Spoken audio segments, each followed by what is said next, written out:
So I need you to research this for me. You ready? I want you to look at the cause of World War II and the fall of Japan to the United States of America. The United States seems to be getting credit for the democracies both in Germany and Japan, both places that had their own governments before they were completely annihilated. The reason why I want you to look into this is because there's a part of history that's being rewritten here. The West led Japan into believing that they had the ability to have the authority through weaponry and weaponry knowledge and sales to the United States of America and the ability to become weaponized and militarized. Because of their influence, that was the ultimate demise. The cause of their death evolved them into democracy. Democracy wasn't created because the United States created democracy. Democracy was created in their country because the United States destabilized Japan, gave them weapons, killed the samurai, destroyed their way of life, imprisoned them in a shell, and locked them behind a key of the face of Uncle Sam. Now let's move on to Germany. World War II. The United States was promoting this idea that there is such thing as a pure race, clean race. And the ideas that were built over there actually started here in the United States. What I'm saying is that the majority of these things that happened in Germany were actually precipitated by people in the United States that were funding it from the outside.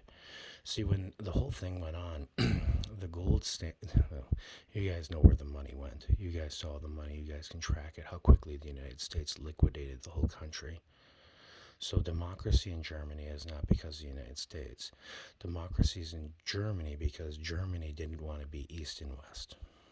It's just that simple. Germans did not want to be separated.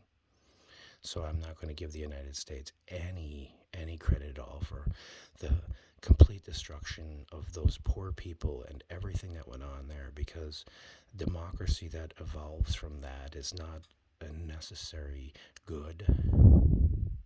Do you know what I mean? Necessary goods are things that we do because we want to do them.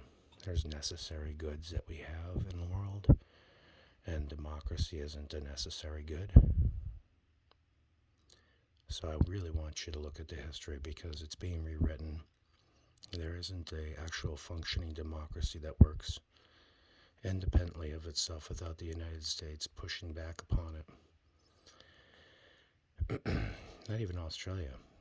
Even Australia receives a lot of push to Rupert Murdoch and the news outlets down there to make sure that the right person's in charge. And Fox News was all over Bojo, pushing Bojo to get elected, saying that Theresa May was a complete failure, having Nigel Farage on. Yeah, I think what you're missing here is that a bunch of Nazis left Germany and took over the media, and because of the way the propaganda worked back then, they became the propaganda elites. And then they decided that they were just going to control your TVs and manipulate your brains. I would say the Nazis are in charge.